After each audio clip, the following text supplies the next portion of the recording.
Alrighty guys, welcome back. I've got another old new in-box airplane that I am super duper excited about because this was my very first ever 4-channel airplane way back in the day, probably like 2012.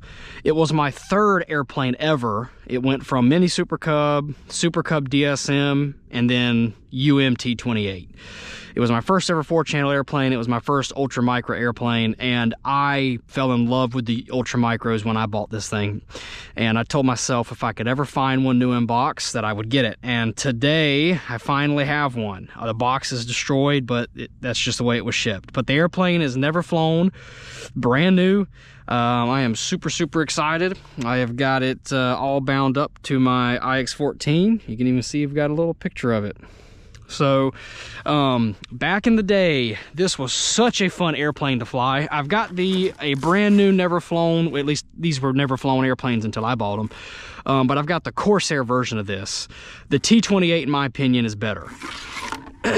So look at the unboxing experience. We got all the original, the masking tape here. This was sold, or this was bought as a ready to fly, but you can see where they actually cut the transmitter out, but the guy who sold it as a bind and fly, which is fine. But you can see the original charger is still taped in there. I'm not even going to take it out, but you would put AA's in there. The landing gear is right in here, still packaged up. I'm not even going to take it out. And then the airplane I have taken out and I have flown once. This thing is super cool. I really wish Horizon would make the ultra micros again, the OGs. Even though they didn't have a lot of power, they're so light and so floaty, and they flew so good compared to even some of the UMX models today that are a lot heavier and a lot more dense. There was something so special about these just because of how incredibly slow they were able to fly.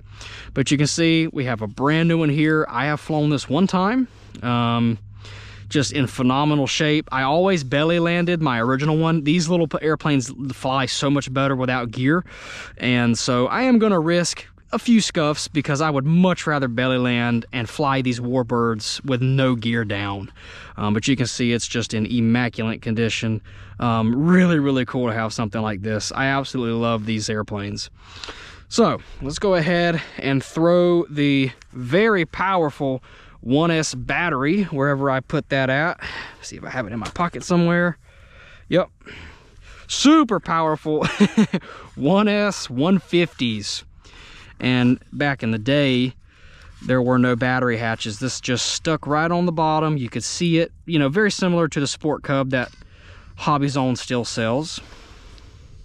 This is the same generation as that kind of airplane, the same design cues. But yeah, T-28s, stubby, fat fuselages, dihedral in the wing, super stable, awesome to fly.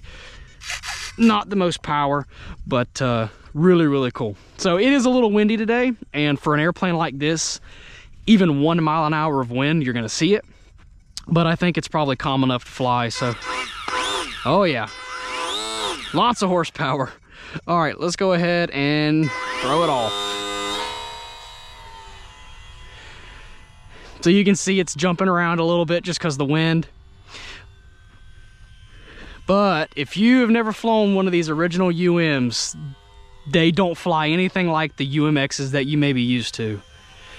They are extremely less powerful than what we have today. They're obviously a coreless brushed motor on a 1S. So they're not nearly as powerful.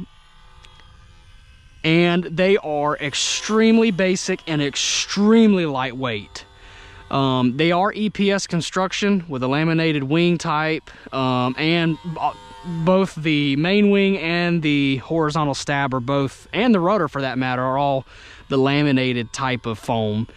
Whereas today, a lot of the UMXs are actually EPS foam, all surfaces. So they have more of an airfoil, they're thicker, they're heavier, and they're stronger. But like I said, it does make them heavier. So this thing is as light as a feather, which means that you can fly it in the smallest of areas.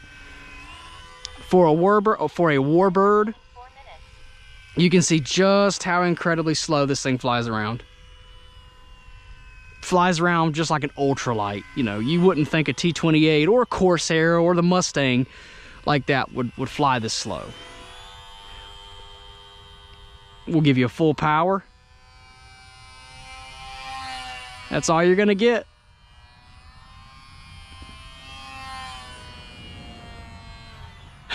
Not a lot of power. And this is on a, you know, a newer, a nicer, higher C1S than what they sold back in the day.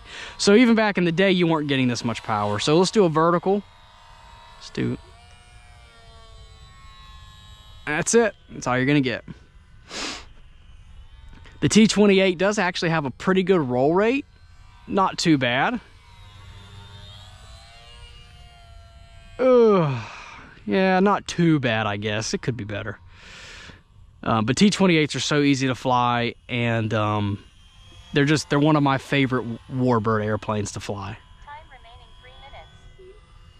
3 minutes. Running into some turbulence, and you can see there are no AS3X on these airplanes, no nothing, so there's nothing to help counteract the wind. So you can see even just the slightest breeze is really tossing it around. But they are just incredibly light. But I remember back in the day flying this little guy, and when there's no wind, it is the smoothest, most predictable airplane ever. You could fly it at incredibly low speeds. You could just about walk beside it. And they were just fun, low consequence, good looking airplanes. And they didn't cost a lot. They were $99. Every single one of them were $99. And you know, now we're seeing UMXs. The base price for a UMX now is like $150, $160. And they are a lot better than what they used to be in a lot of things, but they just don't have the same charm that this particular model does. The original UM models, for what they were made for as light as they are, as slow as they flew, and as easy as they were to fly in a super small area, you know, ultra micro extremes, what they're called now, they've just started off a lot different, a lot more of a humble beginning.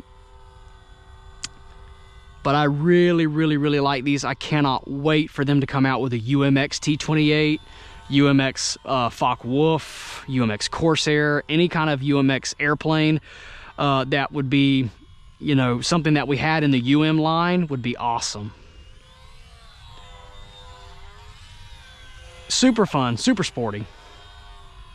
And if you notice, this model, the whole wing is an aileron. The aileron is the same length as the wing except for just the tips, and even with all that aileron, there's not a lot of deflection and you don't get a whole lot of movement. But this one was special. I really like this one. And you could pile up on the batteries. The little batteries cost, you know, $3 and $4. You could have 10 of them, and you could burn out the brush motors in these things in no time. You have to be cutting open the fuselage and replacing them. So let's see if we can get a belly land over here without landing on any ice or anything like that.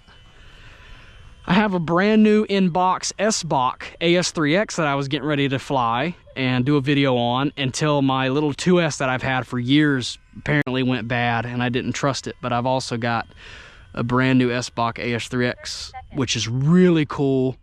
Not as cool as this, but really cool. So let's see what we can do here.